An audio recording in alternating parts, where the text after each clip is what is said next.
செம மிதி. கையேறா. நீ கையேறா.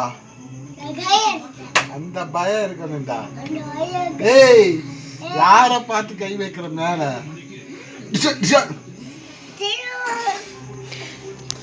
சின்ன எங்க பாரு.